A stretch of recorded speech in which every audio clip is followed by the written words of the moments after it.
And as a mum, you're like the person who's always present. So you go from every day just putting yourself first, and every day only thinking, what do I need? What do I want? To never thinking about yourself, to what does my baby need? What does my baby want? Especially the first few months, because they completely depend on you for everything. So you're not sleeping, you're barely like there, and then this little person just needs you.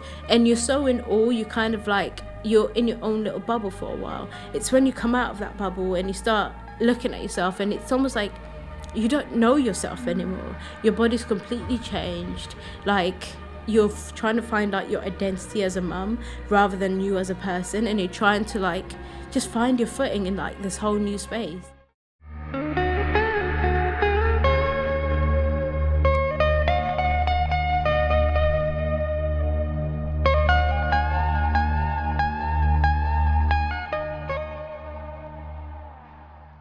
Kimmy! Every time I see you and I see that smile, it just makes me happy. I think I'm always laughing. I don't know why, but I think I'm just generally like a really smiley person. Yeah. Yeah. You always bring me joy. Oh, that's good. You bring me joy too. Yeah. It's good to see you. It's lovely to see you. I was trying to think back about like how we met and our kind of journey as, you know, people like friends. And it was after COVID times, it was like 2021. Yeah. So we worked together on like a campaign. Yeah. And we were just in that COVID era still, and we went for a walk and like we did some photos, and I just think since then though, how times changed so much. Yeah.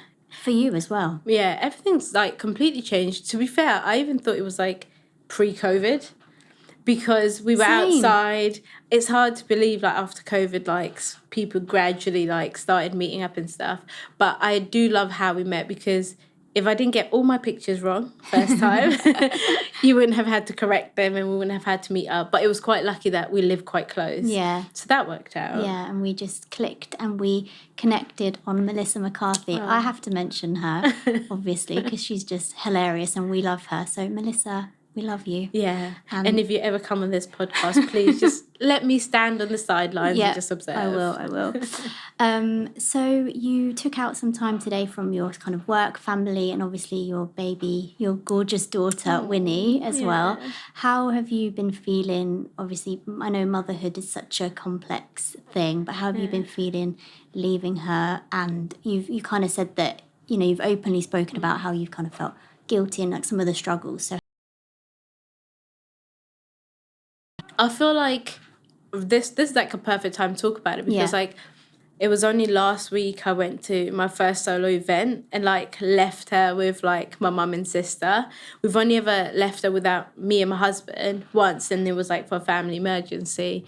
So leaving her this time with like James traveling, I got so emotional. I cried on the train. I feel like mum guilt is such a real thing, but I think it's more separation anxiety for me.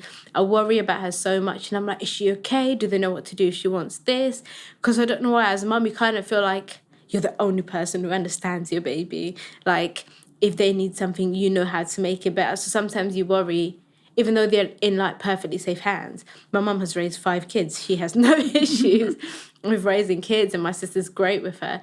But you just panic a little bit, and it's really hard, like just leaving her. But I'm glad I've done it, because I'm learning to take time out for myself, because if I'm good mentally, then I'm more of a present mum, and I'm a better mum for her. Whereas I feel like if I kind of stay away from like doing little things for myself, things that make me happy, I think that's when it gets a bit too much for you mentally, and you start to break down, and that's not a position you want to be in, because like I said, like your baby needs you constantly. So I feel like I need to do more things like that, just kind of finding little joys in every day, having little moments where I can walk away, knowing she's okay, she's having a great time, she's with people I trust, and just kind of go do things for me. And I think that's been really helpful. I've only done 2 things. I'm saying it like I've done like a million things without her. I've only done like 2 things, but just those 2 things have made me feel a lot better about myself. Yeah. Yeah, I see it through a lot of my friends who have kids as well, and I kind of live it through them in a way. And I just don't think that mum guilt is really like something that's openly spoken about much. And then you probably feel like you're the only one, or like, why am I feeling this way, or, you know, I'm just being silly. But it's actually like you've gone through such a, I don't want to say trauma, because it's not a trauma having a baby. I don't have kids yet, as you can tell. But I mean more like you've gone through such an experience, and a life-changing experience, not only the birth of the baby, but everything that comes after it, that of course you're going to have so many, like, you know, your hormones are going to change, but you're going to have so many different feelings. Yeah. And that guilt is obviously something that comes with it as well. And especially when you're so, you know, ambitious and you want to still do your own, you have your own career and everything. Yeah. So how have you been navigating like the work side of things now? I feel like in the first year I struggled. Oh gosh, my tears need to start rolling back. It's fine. We're all vulnerable here. No, I feel like in the first year I struggled because I think when you're pregnant or before you have a baby, you make all these plans. You're like, oh, when I have a baby, I'm going to do this. I'm still going to do this. Especially having a daughter meant a lot to me because I felt like I want to show her how much women can achieve. And like, if I just pave the way for her, it will just make things a lot easier. Because I feel like with me and my mum moved here from Kenya when I was 9. And she's worked so hard to get me up to where I am. So I feel like it's now my job to take the next step over to just create like a better chance for her. My mum's taken me as far as she can take me, working so hard. Love that woman. Mm-hmm. So now it's my job to just, you know, do the same and work even harder so Winnie starts like a step ahead. And then just after, because I had like such a bad pregnancy, I was sick most of it. And then my birth, 5 days of labour. What? 5? Yeah, I thought you only go like a day. I thought the max I've ever heard is 36 hours, but I was literally in labour from like the 31st of December till the 4th. Yeah, and then I had an emergency C-section, so it was all very traumatic. And that kind of knocked me for like a couple of weeks because it's so hard to recover from it. And I had a presenting job at Google like 2 months later, but I was still so sore and I genuinely couldn't move. And the fact that she wouldn't take a bottle, she didn't want to be left alone. And it's just like, I was panicking. I was like, oh my gosh, like I'm going to have to cancel this. There's no way I can go. And then slowly realizing I can't commit to all the things I wanted to commit. And you kind of feel bad about it because you feel like you see all these mums on Instagram after 3 weeks of having a baby, even a C-section, they're back at work, they're doing this, they're doing that, but you're still like, you don't feel like yourself, you feel completely sore, you're so out of it. They're just like, what am I doing wrong? Like, what else can I do? Like, I want to be out there, especially because you said, like, I'm so ambitious, I want to achieve so much. So you kind of just feel, I don't know, you just feel really bad. You go to a really dark place for a while, It sounds like guilt is like a major thing. Oh, yeah, it really is, yeah. But I just think we compare with other people so much, and like obviously social media has that effect. I mean, I'm not a mum, but I compare myself to people on there all the time. And then, you give yourself a hard time because you think, oh, that person's, you know, it's only been a few weeks or a month and they're already doing that. But everyone has their own journey and their own kind of struggles, but also ups as well, and it's just no rule for one person. But I know with a few of my friends too, it's not only taking a toll like physically but mentally as well. And like you said, we just don't talk about it enough, I think, of the dark place that you go after, like, because it's obviously when you have a baby it's like, oh, you know, you've had a baby, and that's all people say, like, congratulations, you've had a baby, like, amazing. But then we'd never be like, how are you really feeling right now? Did you have that kind of experience? Yeah, I did. I feel like a lot of mums talk about it. When you have a baby, it's so much about the baby. I think you're just in the background a lot of times. And I think you slowly start to fade into your own thoughts a little bit because you just want to make sure, like, the baby's okay, everything's done. And as a mum, you're like the person who's always present. So you go from every day just putting yourself first and every day only thinking, what do I need? What do I want? To never thinking about yourself, to what does my baby need? What does my baby want? Especially the first few months because they completely depend on you for everything. So you're not sleeping. You're barely like there. And then this little person just needs you. And you're so in awe, you kind of like, you're in your own little bubble for a while. It's when you come out of that bubble and you start looking at yourself and it's almost like you don't know yourself anymore. Your body's completely changed. Like, you're trying to find out your identity as a mum rather than you as a person, and you're trying to like just find your footing in like this whole new space. And like you said, in terms of we always compare ourselves, I think it's a little bit worse, especially when you've given birth, because social media does portray like this bounce back body, this oh, motherhood's so great, look at me and my baby dressed up, she's 2 months old. Me, I could not get myself dressed up with makeup on for like the first 6 months. Literally, I think I saw someone with abs who was pregnant. As in, like, she was pregnant and she had abs at the same time. I know. Like, those people are superhuman. But I feel like you just have to realise everybody's different. Yeah. And I'm so happy I had, like, a friend who was pregnant at the same time as me. Okay. Because we'd check in, and luckily our babies were going through the same milestones.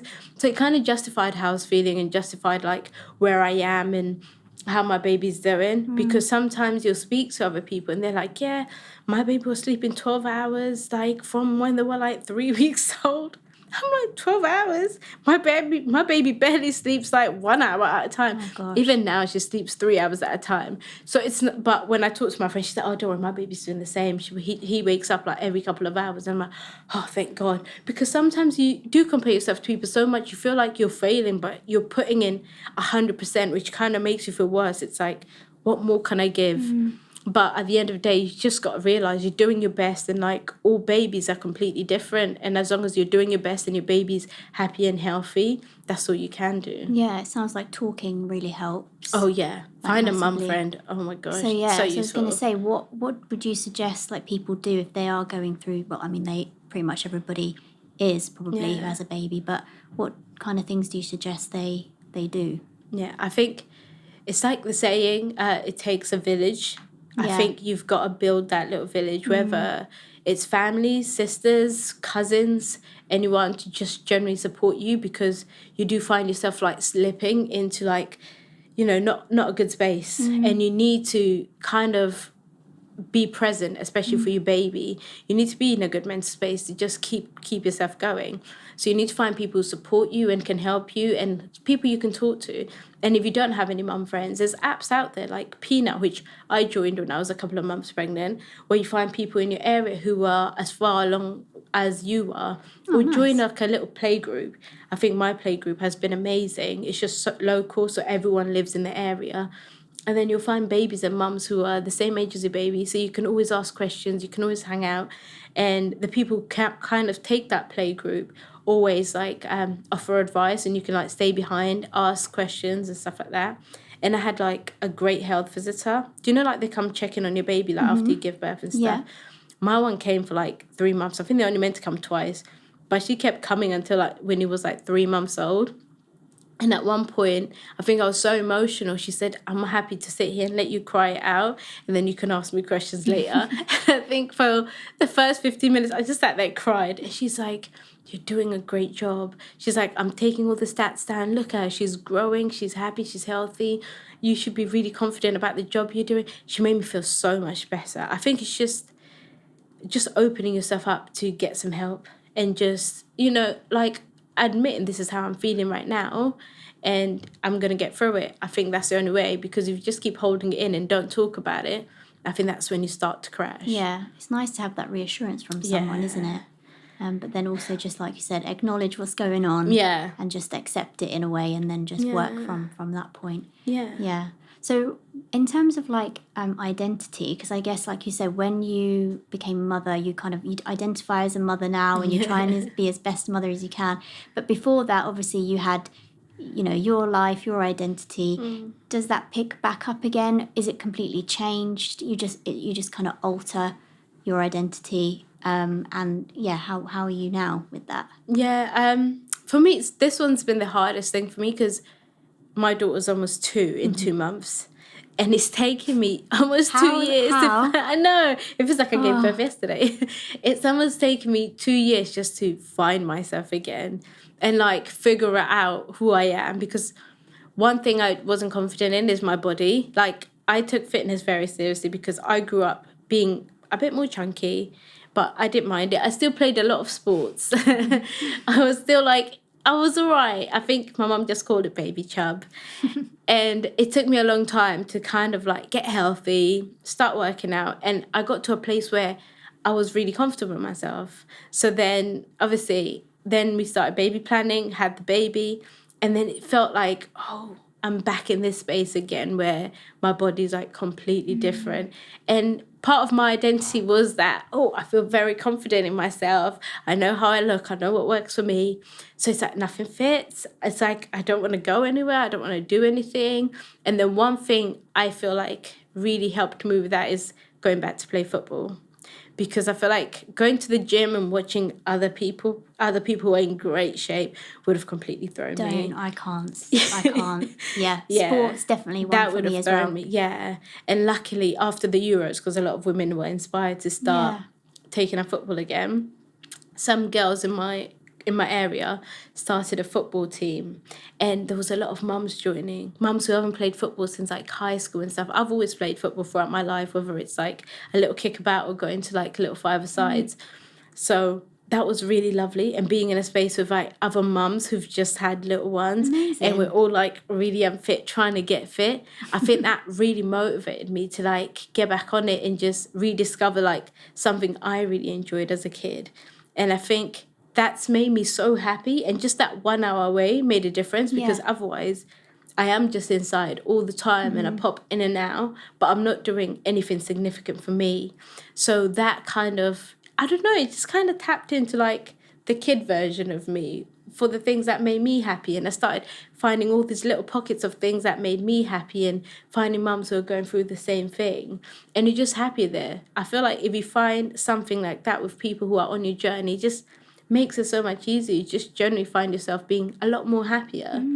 Yeah, no, do you know what? I actually wanted to talk to you about this kind of whole inner child, because I've been doing a lot of that kind of work lately. And if for people that don't know what that is, it's like, I guess the formative years between like when you were born to like 7, 8, kind of looking back at that version of yourself as the inner child, and then kind of giving that child self advice from your adult perspective, from your adult self, because I think a lot of people forget that part of themselves. So you grew up in Kenya from till the age of like 8, 9. What are the memories that you've got from there, and when you came here as well, how did you feel, and how, like, that's a great example of tapping into your child self, like doing things that you like remembered that you enjoy and doing things for yourself. But what other feelings come up for you? Growing up, I feel like I've almost lived 2 different lives, like the Kenyan version of me and like being here, because I have so many memories of being in Kenya, to the point like sometimes I feel like my whole childhood was there. Then I have to remember, no, it wasn't. I've actually been here longer than I was there. But I feel like in Kenya there was just a lot more freedom, because my family grew up on a farm. We've got the cows, the chickens. Love that. And you're constantly like, you know your neighbours really well. On the weekends, you're just running around the farm. You're climbing trees. You're having such a great time. And then I feel like when we moved here, people barely talk to their neighbours. Like, you don't even know. Some people don't even know who lives next door. And then that freedom is kind of closed in, because you're in a smaller space where you can't just run around, go outside, do whatever you want. It's like there's none of that anymore. I feel like there's a lot of restriction, which is why I feel like I tapped into sport so much, because it just kind of gave me the running around, being outside, and like it allowed me that freedom, especially because my mum, when we moved here, she was so cautious of us being outside, especially when it's late or dark. So I knew if I join an after-school club, I'm outside till late. So that was great for me. But I feel like just generally, like, life is just, between the two, is just so, so different. But at the same time, I feel like some of my memories are a bit altered, because when I speak to my mum about some of my memories in Kenya, she recalls something, she's like, no, that's really different. I feel like I've kind of put like a little rainbow filter over it, where it was all amazing, all great, until like I talked to my mum, and obviously because my mum and dad separated and stuff, so kind of get her perspective growing up of what she was going through, how hard life was for her. As a child, you don't see that, you're kind of shielded away from that, so it's kind of hard hearing and like trying to kind of pair that with the memories I have. yeah, it's just Well, it's a very testament to different. her because obviously, I mean, there's an element of shielding it from you, but also Yeah. just making sure that you're still happy and happy-go-lucky, Yeah. happy child, Yeah. basically. 100%. So when you came to the UK, what do you remember feeling as a 9-year-old? You're excited, and this is gonna sound so funny because people tell you stuff. You watch TV and you think, oh, it's gonna be amazing. Like, oh, like all my friends were telling me, oh, you're gonna see this, it's gonna be like this movie you watched. It's gonna be amazing. They've got like tall buildings everywhere, and they've got like massive space. Everyone has a big house. Oh, I was so disappointed. Like, I got here, I saw the tiny Rain. roads. Did and you I see was rain? Like, yeah, I did. And then I think my dad got me at McDonald's on the way home. And I said, what is this? Dire. Yeah, don't worry. Now I'm used to it. I've adjusted to this food life. So, like, I'm like, yeah, lovely. But back then, because a lot of stuff we had were from our farm. And, like, you generally have a lot of land. You have big houses. You feel like you've got a lot of space to move. So when you come here and you go into a house with, like, a tiny corridor, you're like, oh, this is not what they told me life was going to be. It said it's going to be like the films. So it was very different. And obviously, like, lack of diversity in, like, this farm areas. So it's all very different and adjusting. But luckily, I grew up speaking English in school. So I grew up speaking my tribal language, which is called Kikuyu. Okay. And then Swahili as well, which is spoken, like, in East Africa a lot. And then English in school. Okay. So I felt like it was a bit easy for me to adapt. Unlike my little sister, who went to a school where they didn't speak English. Oh, okay. So she had to learn it from scratch. So I feel like that was really hard for her. Yeah, I remember a video of you teaching James some of your tribal yeah. language. That was good. Yeah, he really tries. I He feel was like, good. Would you think Yeah. so? I think he was. He was pronouncing things really well. He really tries. I think my tribal language is quite tricky. It has like silent N's, silent R's. So it's kind of hard. And our R's are L's and our L's are R's, which is why if you ever ask a Kenyan to pronounce parallel, oh, it's game over. Honestly, they can't pronounce it. Anything with R's and L's, East Africans are finished. Yeah. But because we just swap the two around in my language. Yeah. But yeah, it really tries. The tribal one's very tricky. Bless him. Yeah. But you've got a really good community here, I've seen. Like through all like your YouTube videos and just following you in general. I can see that you've got such a great community. Has it always been that way since you got here? Yeah, you talk about family community or Just like in- social space I community. guess a Kenyan community, but yeah, family and Yeah. the kind of cultural community. Oh yeah, 100%. I feel like me and my family are such a close unit. Yeah. Especially me, my mum, my brother and sister. I feel like we're just so close. We just look out for each other. Even now, my mum lives 2 minutes away from me. So it's when I moved, I said, yeah, you've got to move too because we've got to keep close. And I like keeping a close eye on my mum as well and my sister. We spend like almost every day together, which is why meeting James was amazing. I wanted someone who's as close to their family as I am. And he's so close to his mum, which was like the first green flag for me. I was like, oh my gosh, someone who's close to their mum. He calls his mum every day. I call my mum every day. So I was like, oh, this is perfect because I don't want someone asking me, why are you always calling your mum every day? Why do you FaceTime your mum constantly? So that was amazing. Yeah, it's important that your values align like that. Yeah, That's how it 100%. works. Family's a big thing for me. Yeah. Yeah. So how is it going with you guys? And I mean, you got married. When did you get married? Oh gosh, this is a good question. I feel like it's always the no. husbands who fail this, but it might be me who fails this. We can cut this bit out. I got married in 2021. Yeah, 2021. Okay. Yeah, I did after COVID because we had planned it before COVID, but with everything that happened, because the plan was to get married before the COVID things happened. We were planning on getting married because we got engaged before COVID.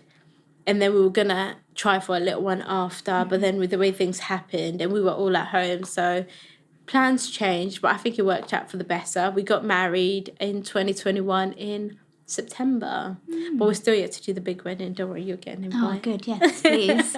So how's married life? How's marriage? It's really good. I feel like for us it's no different because we already lived together, had a little one. Yeah. So it kind of felt like we were almost married in a way. Yeah. So there hasn't been much of a difference. And I think anyone who meets us knows we're so alike in the way we do things, the way we are. So it just makes it easier. So it hasn't been hard. Even living together was quite easy. It was kind of like I don't know, we like the same things. We do things almost in a similar way. And then he respects my cleaning. I'm very OCD about cleaning. And that's all I could ask for, respect my cleaning. Yeah, that's literally it. Every time I speak to friends that are married or with someone, it's like that is the main thing, the household stuff that goes on when you live with somebody, the habits that you have to put up with and things. But it just sounds like you kind of mesh quite well. Yeah, because I remember we asked a friend was telling us, because they had moved in together. They said, I've got these chores and she's got these chores. What chores do you guys do? James just looked at me like she likes to crack on with everything. I'm like, yeah, I do. No, because I have a thing. Yeah, I have a system and I like cleaning a certain way. And he just kind of gets out my way for me to do it. And it works for me because even my sister's always like, I don't want to clean because I'm not going to do it your way. And it's just like, it's my thing. Like, I love it. It's therapeutic for me. It's kind of my me time. I just put on like my music and I just clean and get a space tidy. And you just kind of, it's like a little fresh start for me to like start the day or start the week. So, yeah. It's definitely therapeutic. I clean when I'm angry. Oh, do you? So... Quite a lot. No, I think I take naps when I'm angry. Actually, that's a good one, yeah. So, talking of James, so you guys you're one half of James and Kimmy. Yeah. So, obviously, your YouTube channel and across socials. How did that all start and how did your YouTube journey start? Because you turned 30 this year. Can I say that? Oh, yeah, you can. Yeah, the big 3-0. The big 3-0, which I turned 3 years ago. So, we're not too far away. But yeah, so we're from a similar generation or the same generation. And I remember like YouTube and things like that. And mainly I remember like just downloading songs illegally from like LimeWire and things like that. So how did you get into, because I didn't, so how did you first get into the YouTubing so early on? Yeah, I think we weren't as early as when people were illegally downloading stuff. I don't think YouTube was even there. We were a bit later on. But I remember when we first met, I think his friends were already doing stuff on YouTube and like uploading it. And I was in drama school. I was like filming bits all the time. And I had my own channel, which I used to post stuff on. So as we started dating, I used to ask him, do you want to come in one of my videos? Like, let's do this challenge, let's do that. And he really enjoyed it and people are really liking the videos. So we said, should we do one together? And at first we were going to do traveling videos. We said, yeah, we can go on holiday, film this, film that. We only made one travel video and that's it. Yeah. That's a shame. Yeah. No, I don't know, it just kind of took a different turn, but we like where it went. It became more of lifestyle and that was so much easier because we weren't going to travel all the time anyway. Yeah, it's like more cost effective, I guess. Save a lot of money, stay at home and just film it. So you've always been quite creative because like you said, you went to drama school, you wanted to be like a performer anyway, so you wanted to be out there. And I remember you saying once that you used to perform, even like at home, you'd dance around in the house. And that was literally me as well. Like I do like performances for like my mum and like friends and family. But I think I don't know, I got shy after a little while. I don't know, it kind of changed.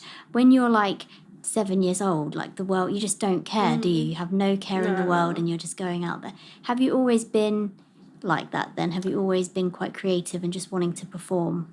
Yeah, I feel like I've performed since like, even when I was little, I used to do like little dances here and there. And I'm not the best singer, but I did try my hand at singing here and there. This is why we're buddies. This is why we're the same. We're so alike. It's crazy. I used to do like little singing competitions here and there. And one thing my brother used to hate is I could dance better than him, but he would never admit it. So we'd enter a dancing competition and he'd be so furious. Performances together as siblings? Oh, no, not together as siblings. No. But I was in the same dance group as my sister. But my sister's similar to you where at home she would do like little performances, but outside she would never like even attempt it. But at home she would outperform me. We'd plan like a little Christmas like performance and she'll say, okay, we'll sing this Hannah Montana song. And then at the end you spin me like this and I'll do this. And then the minute the song goes on, she's doing her own dance routine, her own steps. And I have to stand there looking like I didn't come to rehearsal. The quiet ones, you see. They're the best. Yeah, it's as soon as the limelight comes on, it's like she's a whole different person. She's doing a different routine. She takes the mic. I'm just like, oh, okay, this is how it's going to be.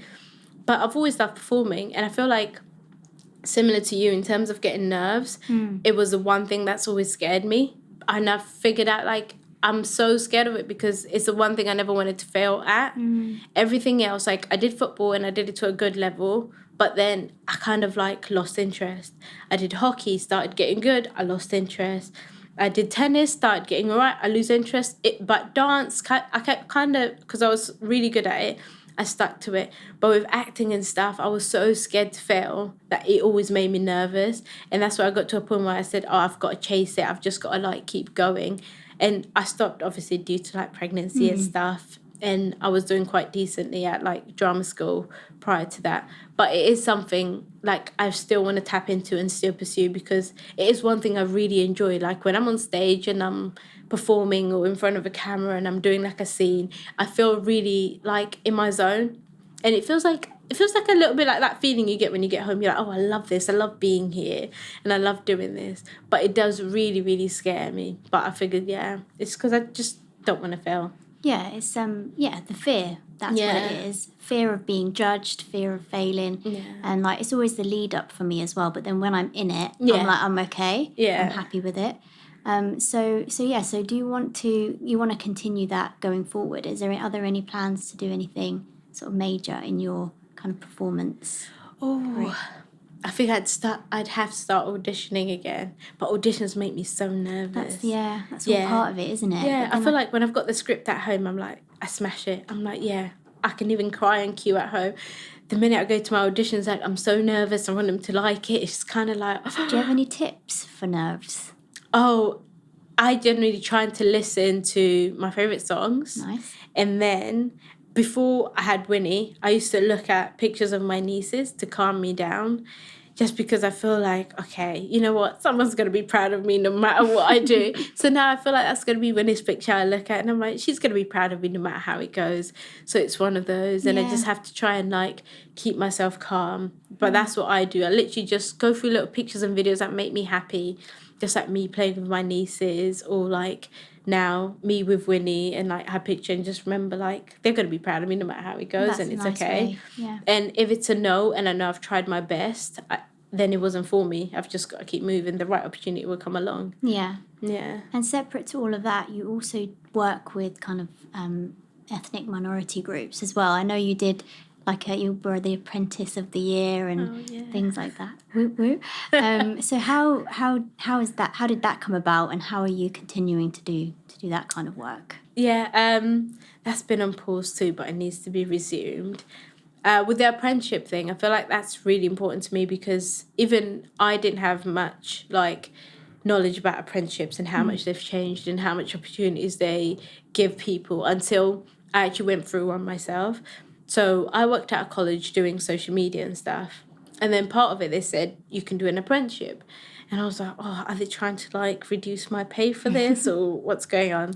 But then they started explaining to me what it is and how much you get from it and, like, the benefits. And they were like, you still get the same salary we offered you.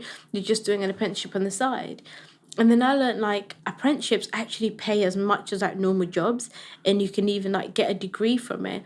And then I started looking into part of my assignment for him. My big assignment was, like, looking at some of the stats about how many people do apprenticeships, where these people are from, this, that, and the other.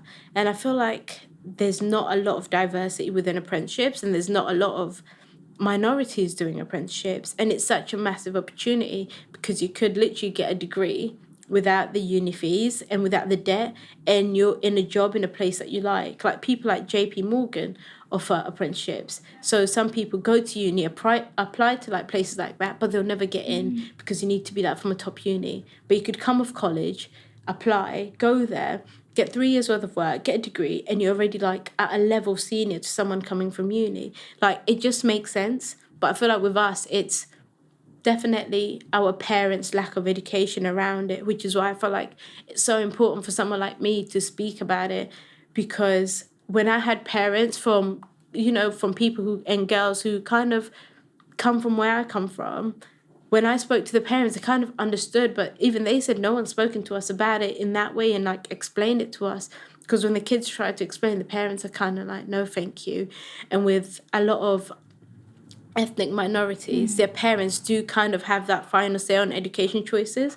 because it's similar to my mum. She's made so many tough choices to get to where she is. So she'd hate for me to feel like, she'd hate to feel like, so I've brought you all this way for you to like give up on education. Because a lot of people still think apprenticeships are just like for handy jobs and not really for like anything educational. Yeah, you do. You don't really think you could do finance. You don't really think you could do like law.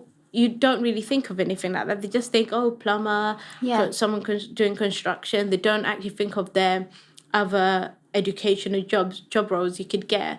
So I feel like it's really important to start educating ethnic minority parents and that, because you could have a child potentially debt-free in an amazing company, levels ahead of someone who went to university. And I feel like that's so much more beneficial.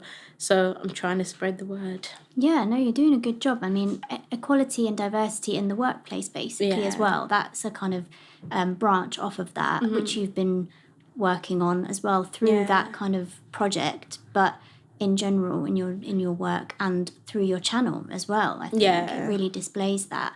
How do you know? I mean, I know it's a bit on pause now, but do you know what it's like out there at the moment with the diversity, equality throughout businesses and things? I think there's a lot of people championing it now and in the recent years, which is really amazing, because you do walk into some workspaces, especially when you do like stuff like socials, and you do get the opportunity to like go and give a talk here and there, and you do look at the crowd and you're like, wow, there's really a lack of diversity. But it's like when I did stuff at the college, I always said like, no one knows what it feels like until you're the token person walking into the room. Like when I walk into the room, I can generally feel and look around, I know, and I'm so conscious. Like if I walk in late, I'm like the black girl who walked in late, because there's no one else, there's no diversity in that room. If I say something, I feel like people will remember it, whether it's good or bad, people will remember it. So you're so conscious about being in that room. But everybody else who walked into that room didn't feel anyhow. And that's why they don't see it, or they don't feel like a need for it. But someone like me will constantly feel like really conscious walking into this room, which is why it's important for just speaking out, because I've always said like, you can't fill a space that you don't see. So for them, they don't feel like there's a gap, so they don't fill it.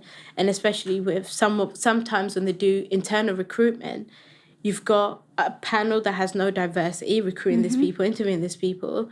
So they'll just go for whoever they feel best. And a lot of times it's not going to be a person who's diverse. It's just going to be, oh, yeah, you come in. Oh, like we share similar passions, this, that, and the other.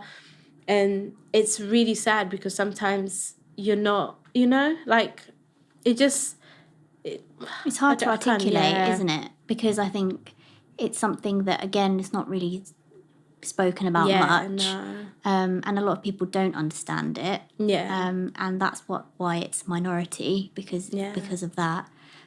So how do you sort of tackle that day to day? How do you just try and explain, I guess, how that feels and how you feel? Yeah, I think with the college, what I tried to do was, what they tried to do, because I brought it up and I even did like a whole presentation on why there's a lack of diversity, what processes. You shouldn't have to do that though, should you? You as well, especially. Like, it's always like really hard to be the person who feels this way, and then you've now got to fix it. It's not my problem, but I now have to fix it for you guys. Think a lot of people feel that way. Yeah.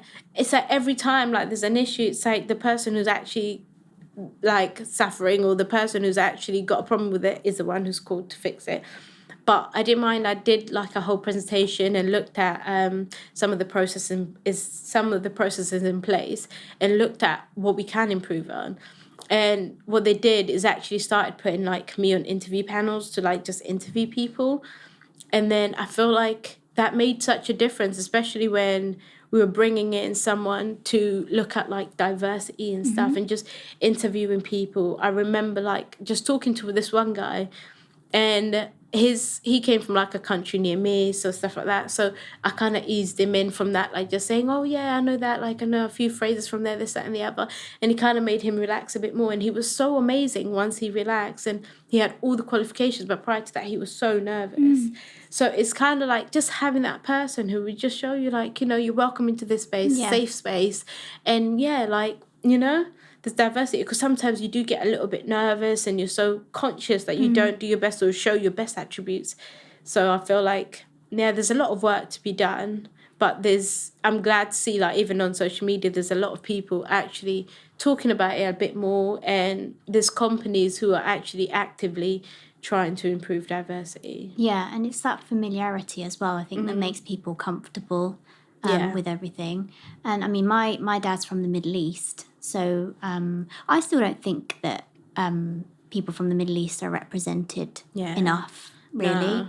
I don't, not in the right way anyway. I mean, I can't really generalise, but like, you know, even across TV or films and things like that, I've noticed definitely that there's a bit of a gap there. And yeah, it's a hard one, especially with what's going on in the world right now as well. It's hard because there are so many things that we have to fix as humanity. Yeah. And people like us, I guess, who are quite empathetic to it all and also experience certain things because of ethnicity or various other things. I feel like the weight of the world's on your shoulders, especially when you know, there are wars going on or there are like injustices and things like that. And it's hard to know what to do, especially in this digital age where everyone has an opinion on something. And there's always, there's always propaganda on either side and things like that.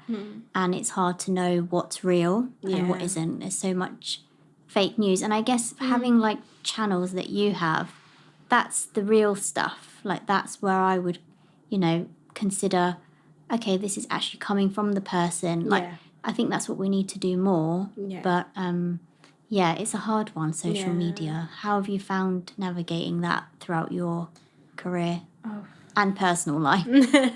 No, that's why I'm so happy I do it with my husband because it means that I always have someone to check in with. It's like I've always said, like, if I was to do this journey alone, it'd be so hard for me because if, let's say, I get a bad comment or people are saying stuff about me, I'd have to face that alone. Where when you do it with someone else, at least you have that person to fall back on and someone to always like check in with. And it's someone who keeps you in check as well, because I feel like a lot of things can also get to your head, and you can get like lovely comments and then suddenly you think you're like, you know, you think you're a celebrity or something. So it's always nice to have that person to check in with you, because you're not fake on cameras. Because if I ever said something that was so outrageous or so not like me, he will literally look at me like, you don't believe that, do you? I'm like, no. He's like, okay, now tell the truth. So it's one of those, we keep each other in check, and we try to be as honest as possible, which is like what you're saying about people on social media always spreading fake news. I feel like even with what's going on around the world right now, people do need to maybe step back from social media, educate yourself, do some actual reading, and like actually research stuff, because I feel like people see one meme and like take it away. That's it. That's what's happening right now. This is truth. This is fact. But it's not facts. You just saw someone who's probably a troll say one thing and now that's your truth. Yeah. Like, it doesn't make sense. You didn't bother Googling whether it was a fact or checking if it's real, which is like what I try to do a lot of times with things happening around the world. Just like take a step back from social media. Like I've seen so many people post different things. I don't know what's real, what's not.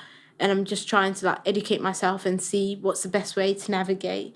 Because at the end of the day, we also do have a following. So if I said something, if I jumped the gun and like said, oh, I saw this and I think this, a lot of people are going to like call me out. There's a huge responsibility with having that. Yeah, and if you're spreading fake news, you're part of the problem. If you're not educating yourself and you're also just posting whatever you see, you're part of the problem. You're making it worse. You're actually not helping things move along and get better. Yeah, I've seen on TikTok there are like these trends where there's like, 3 facts about what's going on with this. Yeah. And then like people go, they'll listen to it, listen to the 3 facts, and then they'll think, oh yeah, I know everything about that now. Great. That's my opinion. And I'm taking that like for truth, like you said. Yeah. But yeah, it's so important to step back and do your own research. And I know we live in a world where we have no time like to do anything really.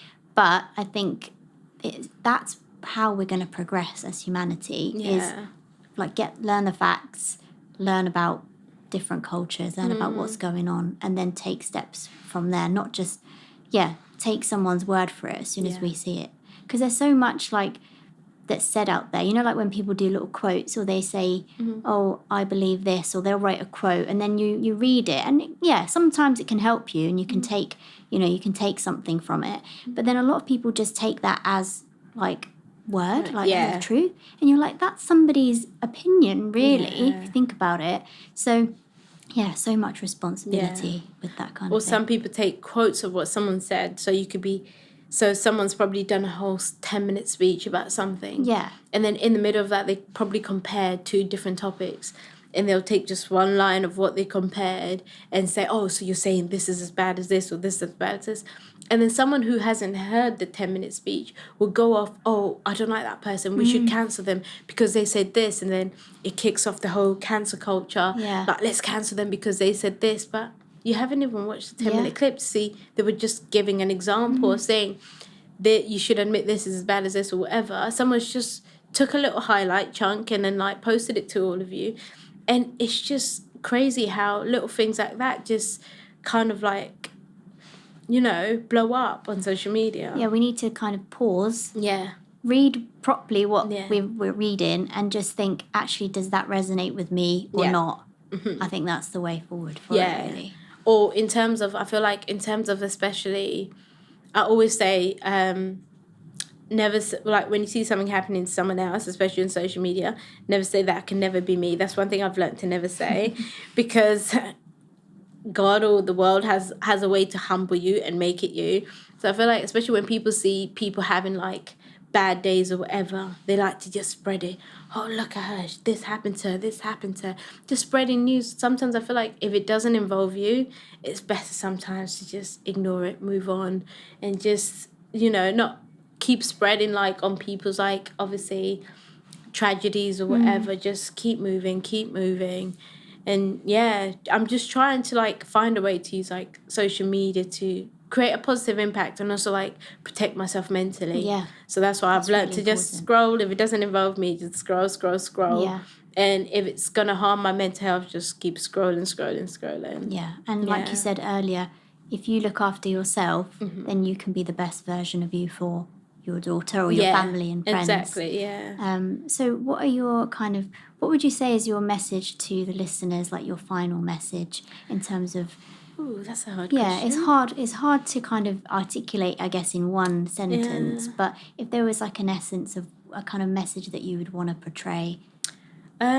It sounds really cheesy, but nothing's cheesy on this podcast. It's going to have to be what we always say at the end of every YouTube video. Keep sharing that peace, love, and positivity. Yeah. I feel like it sounds really simple, but I feel like just little things. Just be a light in a world full of darkness. Just try your best to like just, share a smile, do something nice. Try and brighten up the world, not make it darker.